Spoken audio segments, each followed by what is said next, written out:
Good morning, everyone, and welcome to the Wampus Principal's Coffee. David Mack, the principal here, if you don't already know me. Today's topic is going to be based on the Byram Hills District budget for next school year. But as a reminder, before I pass it over to Dr. Lamia and Mr. Sever, is New York State testing begins next week. On Tuesday and Wednesday, we have the ELA exams. And your children are prepared. We'll send out some reminders. The one thing we ask of you is please get them here on time because the test does start quickly after the day begins. So please, nutritious breakfast and have them here on time. Put them on the bus if you need to. That is an assurance they will definitely get here on time. But those exams next Tuesday and Wednesday, and then math is the last week of the month into May. So looking forward to those, and I hope everyone has a great weekend, and I will pass it over to Dr. Lamia and Mr. Sever. Thank you. Thank you. It's nice to be in Wampus this morning and see all of your children and their smiling faces and how kind they are every time they see us, wishing us a happy day and a happy weekend. So today we are here to present our budget presentation for the 2026-27 budget. You can see here we just had budget hearing 4.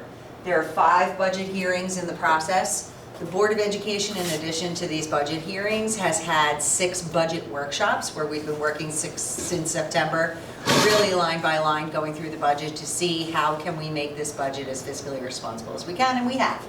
So we want to point out to you that May 19th is the budget vote at HCC, and we ask you to be an informed voter and to please come out to vote. Our enrollment, district enrollment, continues to rise mostly at our elementary levels. Right now we have smaller pockets of cohorts in the late middle school, early high school years, but we are really filling out all of our classes and continuing to add sections in the elementary. So right now we are anticipating by 2030, 2031 being at 2,500 students. That is still about 200 or 300 students less K-12 than we had when we've been at full capacity. So we still do have room to grow. The one place we don't have room to grow is in 4-year-old pre-K program. I don't know if you're aware, but Kathy Hochul recently mandated universal pre-K for 4-year-olds starting in 2028. We would have to have 11 classrooms in order to satisfy the number of anticipated 4-year-olds in the district at that time.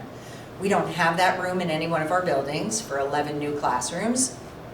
So we are looking right now to partner with existing preschools as a first measure to see if we might be able to offer universal pre-K in 2028 at existing preschools in the area.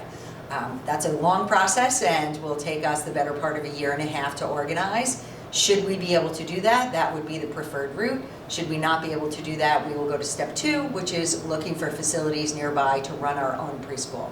And step 3, which is the least desirable for the district, is to go out to the taxpayers with a very large bond to put an addition onto one of our schools to add for pre-K. So those steps of the process I'll explain more in future principals' coffees, but know that we're working hard toward that UPK for 4-year-olds. Our budget for 26-27, you will see, yes, that is not an error, is 1.184 million less than the budget that we went out with for the 25-26 school year. There are 2 reasons why that is happening. First of all, the district has made significant budgetary cuts this year and next year in staffing and supplies and everything in order to bring our budget down to a level that we have today.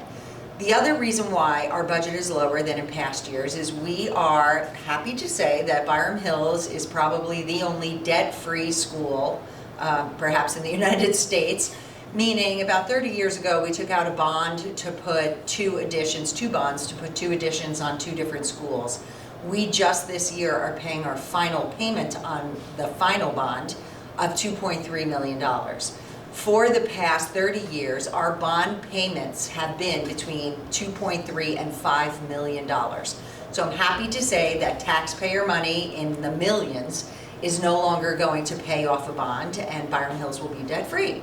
The problem with being debt-free is just like your local, like your personal taxes, we no longer have exemptions, right? That is not an exemption for us. So it actually lowers the amount that we can go out to tax.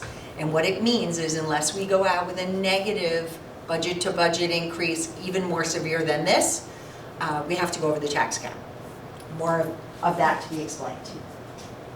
Okay, Kelly. Just in terms of the budget, the three categories: program, capital, administrative, largest portion being program. That's your salary, benefits, supplies, equipment for your teachers, your instructional staff for the most part. That's 76% of our budget. 12% is our capital portion. That's your operation and maintenance staffing, your utilities, insurance, property, auto insurance, auditing, legal services, anything related to that. And then finally, administrative is your supervisory staff, your APs, your principals, your chairs, and their clerical staff as well. So it's 76% program and 12% in both capital and administrative. Here's a little more in depth in terms of by category. 82% of our expenses are associated with salary and benefits for our staffing. 15% for contractual services, which is essentially anything we can't do in-house that we need to send a student out, such as BOCES, special ed program, repairs. That's 15%. 2.1% supplies and equipment, and finally 0.4% in our vehicles, and that's just a replacement of our buses on an annual basis. And we're purchasing one less bus this year for 26-27 for next year. In terms of the revenue, how we pay for it, 92% of our revenue comes from our real property taxes. We only receive 4% state aid in total. 2% is related to our pilot payments, which are just agreements that are made with the county or town by companies. We have two, IBM, Ingle, Berman, to pay a different amount of taxes on an annual basis for 5 to 8 years. And then finally, 2% for other revenue. That's our interest earnings as well as our share of Westchester County sales tax. And this slide is, there are a few schools that will have a very similar slide to Byram Hills, where you have 92% of our $106 million coming from taxes. But there are so many other places, even within Westchester County, where it will look the opposite of this, where a majority of the money apportioned to that school district actually comes from state aid. Since Byram Hills is considered a high wealth district, we do not receive in aid what other districts do. So when we're going out for an operating budget and we're receiving $4 million or so in aid on a $106 million budget, we do rely on our taxpayers for that. So this is kind of an interesting slide of our budget over time. If you look at 25-26, our $107 million budget, that was an increase from the prior year of $3.8 million. So in July when I arrived, every day, but that specific day I said, Kelly, how much is our budget to budget increase that is going to help us with the increase in costs, contractual costs, costs of heating, everything. And he said $3.8 million. This year, when we show up in July, I'm going to say, Kelly, how much is it, the budget to budget increase? If you go to the right, after we take out our last debt payment, and that lowers our ability to tax, we are going to be left with $1.199 million. So I am going from the 25-26, $3.8 million, 26-27, $1.199 million. Those are very significant cuts that Byram Hills is making in the budget, because we want to make sure that our enrollment is commensurate with our staffing, and we are trying to reduce the taxpayer burden, right? So in doing so, that 1.199, and part of the reason why we face the headwinds we face today is increases in health insurance. Our health insurance has increased by 10% for the past 3 years. Of that 1.199, at least half of that is going to go to the increase in health insurance again. So there are a lot of cost factors that are out of our control. We are obligated to provide health care, but the health care costs are soaring. We're working with our healthcare providers, with the board that we use for a cooperative healthcare, to see if there might be other healthcare options that give the same benefits but with different deductibles. So just want you to know that all of these things that we face, these financial pressures, we're doing the best job that we can to talk to people about them. For example, we have EV bus mandate. We have had countless meetings with Senator Shelley Mayer and Chris Burdick, with board members, and Kelly and I, talking to them about the fact that we've done the study for EV busing as a requirement from Kathy Hochul. It will cost the district $34 million to switch our fleet over. Out of that $34 million, we would only anticipate $4 million in incentives. So $30 million cost to the district. You know, between the EV buses, the universal pre-K, all of that, we're being really tight with our budget, and we're also looking at mandated things coming up in the future that are unfunded and are concerned about how we're going to handle those. Just a quick review of the tax levy. Jen spoke about this, how we have a negative tax levy for next year. We really just need to focus on the exemption portion right here. Last year was $4 million. In that $4 million is our $2.3 million for debt service, which again, we're paying off at the end of this year. Capital improvement, which we do on an annual basis of $1.1 million, and then the purchase of our buses. But if you look into next year, again, our debt service payment is gone. That $2.3 million is gone. We're not putting on hold the capital improvement plan of 1.1, and we're purchasing one less bus. So we go from $4 million as an exemption to $431,000 as an exemption. Okay. It's kind of like if you think about it in taxes, you're writing something off, your interest earnings or your mortgage interest, if you think of it that way. So because of that change and because of that shift, it makes our tax levy, our maximum tax levy, negative. So if we went to the taxpayers with this 1.01% tax levy, that would be 50% vote. If we presented a 0% tax levy increase, we would still need the 60% supermajority vote. So that's one of the reasons we're going over the tax cap, because if we didn't, we'd have to do a negative tax cap for next year. Okay? All right, so this is fun. This reflects all of the budget workshops that the Board of Education has done since we started creating this budget. And the Board of Education looked at with us, what if we went over the tax cap and it was 3.99 or 4.71, 4.99, 5.25. And then if you look a few years out, we were looking at going over the tax cap and saying, well, how is that going to affect us 3 years out? Are we going to find ourselves in the situation where we have to go over the tax cap again? Or does this potentially help alleviate this problem right now? And the board settled on 5.25%, which actually leaves the district, hopefully, provided budgeting goes according to plan, in 28-29 with a projected surplus of $350,000. In school talk, $350,000 is not a fortune. For example, if we have a student with very special needs who comes to the district tomorrow and needs a residential placement, that could eat up at least $250,000. So in school talk, a projected surplus of $350,000 on a $106 million budget is not substantial, right? But we do feel that we are going to be very careful, and the hope is we don't have to go over the tax cap again. When you look at the 5.25, something important to note, and when you're going over the tax cap, you know, some people might think, oh my goodness, you know, you're going over the tax cap, this is outrageous, why aren't we staying within the tax cap? It is not. So for example, last year, New Rochelle went over the tax cap. Their tax levy was 3.99, their tax cap. No, it wasn't their tax cap. They went over the tax cap by 3.99. Their budget-to-budget increase the year before was 3.99. So in the year that they said we're going over the cap, it isn't anything crazy. The year before, they projected that much growth as well. So it's important when you're considering the tax cap to look at what has our percentage been over time and how does it affect the community.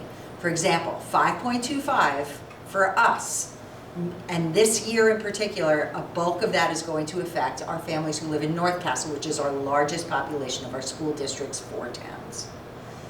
The amount of tax increase for North Castle projected with this 5.25 is less than half of what the increase was for Mount Pleasant last year. Now, increases in taxes, never a good thing. I'm not trying to justify that it's okay because it's still less than Mount Pleasant. But if you are looking to understand the scale, the increase at 5.25 for North Castle for 26-27 is less than half of the regular increase in Mount Pleasant the year before. Just quickly, the numbers, in terms of the numbers year to year, property taxes, the increase 5.25%, about $4.8 million. Our payment in lieu of taxes increased about $40,000 just based on the agreements. A decrease in our other revenues, again, our county sales tax interest earnings, just conservatively budgeting for interest earnings going forward, and then a slight reduction in state aid. And then the most important part, fund balance and reserves, not including any reserves or fund balance going forward in this budget. We've strategically been using reserves. We're going to show you a slide in a few moments that shows that for the past couple of years, our revenue has been outpaced by our expenditures. And that is not a position you ever want to be in. Part of it is we've had these increases in health insurance, we don't get much in state aid, all of the factors that led to that. But we've strategically been using the reserves for the past couple of years to offset that. So you'll see in the, sorry Kelly, the last slide. You want to jump there? This one. Yeah, if you take a look at this slide, in these years, we have used the following reserves to balance our budget. Right, to cover this difference between expenses and reserves. This balance we've been covering with reserve usage. And we can't do that anymore because we now have only $2.6 million in reserve. For a district like Byram, we would be safer with more like $10 million in reserve. So we have to somehow make sure we're not using that $2.6 million in reserve anymore and see if there are any cost-cutting measures, and we wind up having our fund balance increased or whatever, we will be able to replenish that money in reserves. That will take a decade. Back to the Yeah. tax rates per town. Again, the 5.9% for North Castle. It's an increase of $45 per 1,000 of assessed values. An increase at 1.24% for Bedford, and a decrease in Newcastle and Mount Pleasant of 3.8 and 4.62%. Right.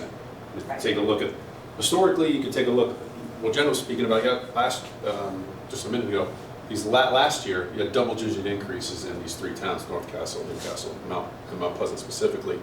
For next year, and a decrease in North Castle for last year. So for this year, again, just the increases in the two towns and the decreases in those two towns. I think Jen was speaking about a 5.9%, similar, almost at half of what it was last year for these last three towns. But you can see the significant changes on a year-to-year basis, where it can be negative in towns and positive. It just depends on those changes in assessed value. And on March 24th, I gave a presentation about how those are calculated and how it changes on an annual basis based on changes in assessed value, equalization rate, all that fun information. So if you want to get further information on that, you can take a look at that presentation. I'll give you a lot more background in terms of how these are calculated, which again aren't calculated by the school district. The assessors provide that information for us to calculate the share of the tax levy on an annual basis. All right, so a little bit about tax levy increases. Go ahead, Kelly. This is what Jen, let's just point, Jen was talking about New Rochelle as a good example. In 24-25, their maximum tax levy was 3.95.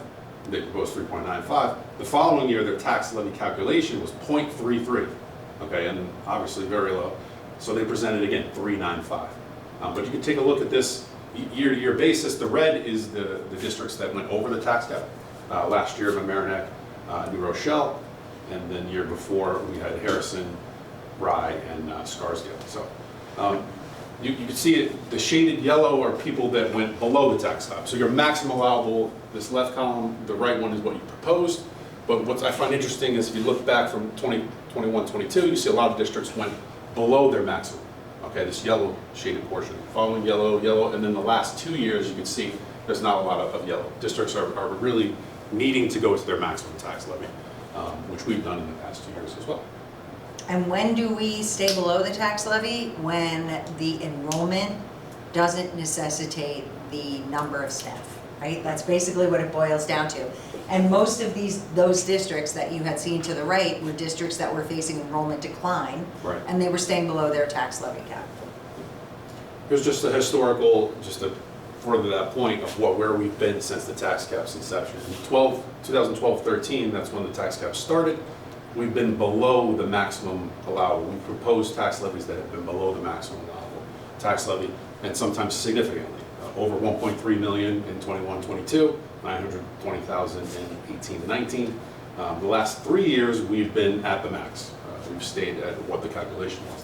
And it's interesting to see the changes it really can be in terms of the calculation. 16-17, we're at 0.43%, and then you look at 24-25, 3.28. So it's not really a 2% tax cap. There's a calculation involved, and it can really change and shift significantly on a year-to-year basis based on those factors. But again, for next year, our maximum again is negative. It's negative 1.01%. We're presenting a tax cap over that maximum at 5.25%. And the reason we show this also is if you look at the total of the total that we've been below the maximum allowable tax levy, that's close to $4.5 million. that we've stayed under the tax levy. Had we not stayed under the tax levy in all of those years, our budget would be $110 million this year, right? We would have had a cushion of millions of dollars for all of those years. We didn't do it because we didn't need it. And we're hoping that this slide gives you the confidence of our responsible budgeting, that we will stay under the tax levy cap when we can based upon enrollment. And when we get the headwinds of things that are increasing and our enrollment is increasing, especially at the elementaries, that is the time where we are looking to extend the budget where we need it to be. It's like a trust building exercise. Yeah, we went over We this did that, yeah. before, but yeah, just that gap is where have been using reserves. Spoke about this. And that is our administration's proposed budget. A little bit about going over the tax cap. It means that 60% of the votes have to be yes votes on the day of voting in order for the budget to pass. So we have about 14,000 voters in Byram Hills, and we typically have about 400 people who come out to vote.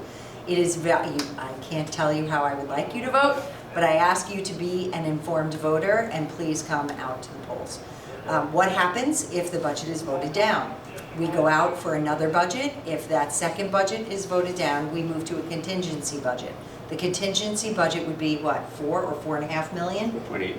4.8 million less. So I think that is going to drastically impact programs. All of the cuts that we've made to be fiscally responsible in this budget do not affect programs. They have affected staffing, they've affected the way we're budgeting for other things and things we're pulling back on, but not affecting students and programs. The budget doesn't pass, $4.8 million certainly affects programs. All right, so we hope to see you on voting day, and thank you for time taken to understand a little bit about how we are constructing the budget. And thank you to Kelly Seibert for all your work. Thank you. That's a wrap.